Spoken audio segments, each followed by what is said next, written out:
Hi friends, welcome back to Miyani kitchen. നമുക്കിന്നിവിടെ ഒരു vegetable കൊണ്ട് സിമ്പിളായിട്ടൊരു അച്ചാർ തയ്യാറാക്കാം. ഞാൻ ഇവിടെ എടുത്ത് വെച്ചിരിക്കുന്നത് കോവയ്ക്കയാണ്. കോവയ്ക്ക ഇതുപോലെ റൗണ്ടായിട്ട് കുറച്ച് കട്ട് ചെയ്ത് വെച്ചിട്ടുണ്ട്. അതിലേക്ക് ഞാൻ കുറച്ച് ഒരു അര സ്പൂണ് മുളക് പൊടി, 1/4 സ്പൂണ് മഞ്ഞൾപ്പൊടി, കുറച്ചുപ്പ് ഇതെല്ലാം കൂടെ ചേർത്തിട്ടുണ്ട്. ഇതിലേക്ക് നമുക്ക് 1 സ്പൂണ് എണ്ണ ഒഴിച്ച് കൊടുക്കാം.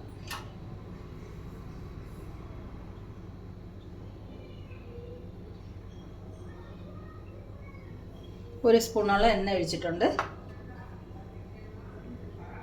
ഇതെല്ലാം കൂടെ നമുക്ക് നല്ലതുപോലെ ഒന്ന് മിക്സ് ചെയ്തെടുക്കാം.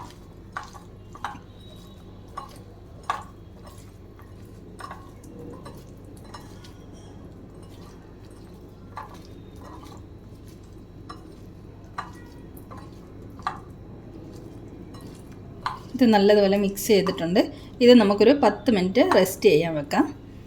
പിന്നെ ഇവിടെ ഞാൻ കുറച്ച് വെളുത്തുള്ളി, ഒരു കഷ്ണം ഇഞ്ചി, ഒരു 2 പച്ചമുളക് ഇതെല്ലാം ചെറുതായിട്ട് അരിഞ്ഞു വെച്ചിട്ടുണ്ട്. അപ്പം ഒരു 10 മിനിറ്റ് കഴിഞ്ഞിട്ട് നമുക്ക് അച്ചാർ തയ്യാറാക്കിയെടുക്കാം. നമുക്ക് അച്ചാർ തയ്യാറാക്കാൻ വേണ്ടി പാത്രം അടുപ്പത്ത് വെച്ചിട്ടുണ്ട്. നമുക്ക് കുറച്ച് എണ്ണ ഒഴിച്ചു കൊടുക്കാം. എണ്ണ കുറച്ച് കൂടുതൽ വേണം. എള്ളെണ്ണയിൽ ഉണ്ടാക്കുകയാണെങ്കിൽ ഏറ്റവും നല്ലതായിരിക്കും. ഞാനിപ്പോൾ ഇവിടെ എടുത്തിരിക്കുന്നത് സഫോള ഗോൾഡിൻ്റെ ഓയിലാണ്. എണ്ണ ചൂടാവട്ടെ. എണ്ണ ചൂടായിട്ടുണ്ട്. നമുക്ക് എടുത്തു വച്ചിരിക്കുന്ന വെളുത്തുള്ളി, ഇഞ്ചി, പച്ചമുളക് ഇതെല്ലാം കൂടെ എണ്ണയിലേക്ക് ഇട്ട് കൊടുക്കാം.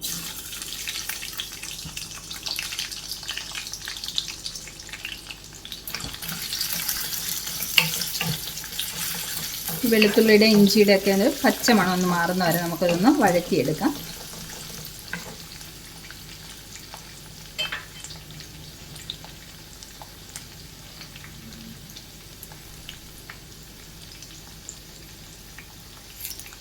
ഞാനിതിലേക്ക് കുറച്ച് കറിവേപ്പില ഇട്ട് കൊടുക്കുന്നുണ്ട്.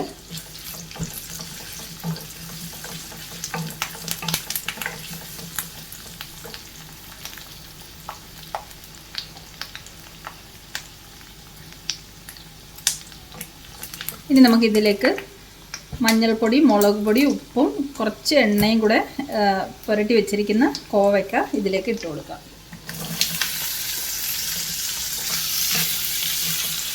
നല്ലോണം ഇളക്കി കൊടുക്കാം.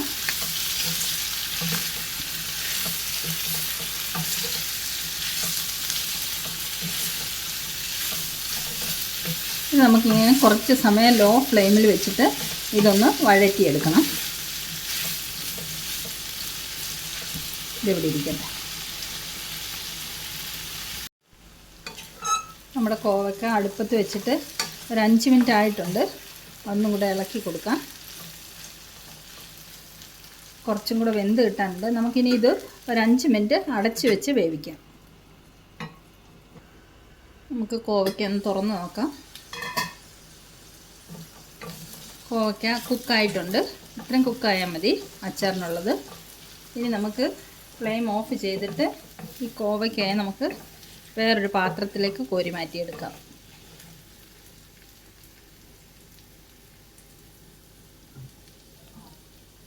നമുക്ക് ഈ ബൗളിലേക്ക് തന്നെ കോവയ്ക്ക കോരി മാറ്റാം.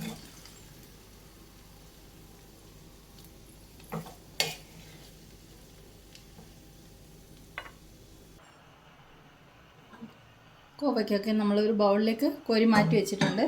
ഇനി ഇതേ ചീൻചട്ടിയിലോട്ട് നമുക്ക് കുറച്ചും കൂടെ എണ്ണ ഒഴിച്ചു കൊടുക്കാം. അതിൽ ഓൾറെഡി കുറച്ച് എണ്ണ ഉണ്ട്. കുറച്ചും കൂടെ 1 സ്പൂൺ എണ്ണയും കൂടെ ഒഴിച്ചു കൊടുക്കാം.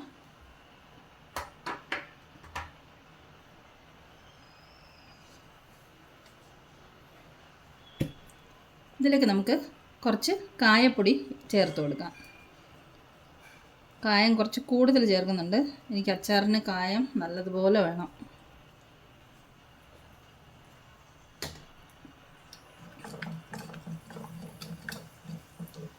ഇനി ഇതിലേക്ക് നമുക്ക് കുറച്ച് ഒരു 1/4 സ്പൂണും കൂടെ മഞ്ഞൾപ്പൊടി ചേർത്ത് കൊടുക്കാം.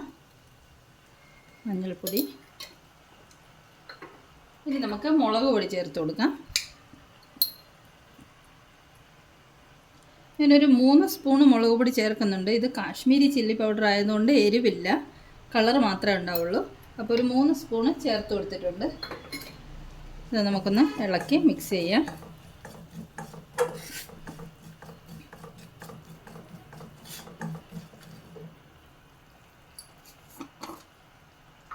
ഇനി നമുക്കിതിലേക്ക് കുറച്ച് ഉലുവാപ്പൊടി ചേർത്ത് കൊടുക്കാം.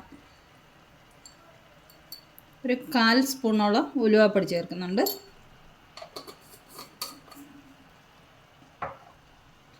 എല്ലാം കൂടെ നമുക്കൊന്ന് ഇളക്കി മിക്സ് ചെയ്യാം. നമ്മുടെ മുളക് പൊടിയൊക്കെ നല്ലതുപോലെ ഒന്ന് കളറൊക്കെ മാറി വന്നിട്ടുണ്ട്. ഇനി ഇതിലേക്ക് നമുക്ക് ഈ കോരി മാറ്റി വെച്ചിരിക്കുന്ന കോവയ്ക്ക ഇട്ട് കൊടുക്കാം.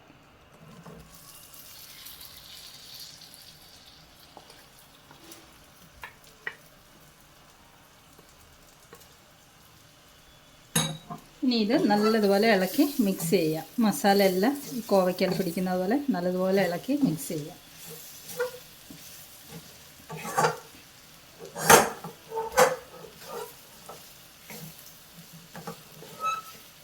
ഇതൊരു 250 ഗ്രാം കോവയ്ക്കയാണ്. അതിലൊരു 4-5 എണ്ണം പഴുത്തു പോയിരുന്നു, അത് ഞാൻ കളഞ്ഞു. ബാക്കിയുള്ളത് പച്ചയായിട്ടുള്ളത് മാത്രം അരിഞ്ഞെടുത്തതാണ്.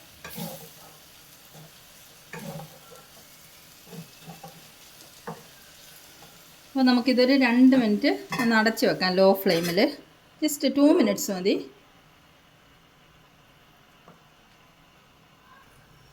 രണ്ട് 3 മിനിറ്റ് കഴിഞ്ഞിട്ടുണ്ട്. നമുക്കിത് തുറന്ന് നോക്കാം. നമ്മുടെ അച്ചാറൊക്കെ നല്ലതുപോലെ മസാലയൊക്കെ പിടിച്ച് സെറ്റായിട്ടുണ്ട്. നമുക്കിനി ഫ്ലെയിം ഓഫ് ചെയ്യാം. എന്നിട്ടൊന്ന് നല്ലതുപോലെ ഇളക്കി കൊടുക്കാം. കായത്തിൻ്റെയും വെളുത്തുള്ളിയുടെയൊക്കെ നല്ല മണം വരുന്നുണ്ട് അച്ചാറിൻ്റെ.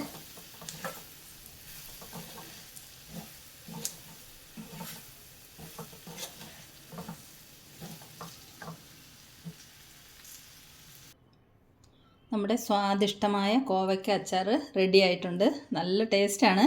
അപ്പോൾ ഇനി ഇതിൽ ഒരു ഇൻഗ്രീഡിയൻ്റ് കൂടെ ചേർക്കാനുണ്ട്. വിനാഗിരിയാണ്.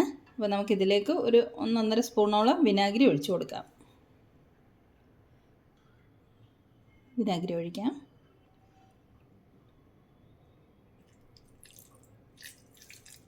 ഒരു 1.5 സ്പൂണോളം വിനാഗിരി ഒഴിച്ചിട്ടുണ്ട്. ഇനി നമുക്കിത് ഇവിടെ ഇരുന്ന് തണുത്തതിന് ശേഷം നല്ലതുപോലെ ഇളക്കി മിക്സ് ചെയ്ത് കുപ്പിയിലിട്ട് അടച്ച് സൂക്ഷിക്കാം. വിനാഗിരി ഒഴിച്ചുകൊണ്ട് ഇത് ഫ്രിഡ്ജിൽ വെക്കേണ്ട ആവശ്യമൊന്നുമില്ല. ഇത് നമുക്ക് പുറത്ത് തന്നെ വെച്ചാലും കേടൊന്നും വരില്ല. ഇതിപ്പം അധികം ക്വാണ്ടിറ്റി ഒന്നുമില്ലല്ലോ, പെട്ടെന്ന് തീർന്നു പോകും. അപ്പോൾ ഈ കോവയ്ക്ക അച്ചാർ റെസിപ്പി ഇഷ്ടമായെങ്കിൽ എല്ലാവരും ഒന്ന് തയ്യാറാക്കി നോക്കണം. അപ്പോൾ മറ്റൊരു വീഡിയോയുമായി നമുക്ക് വീണ്ടും കാണാം. Thanks a lot for watching the video.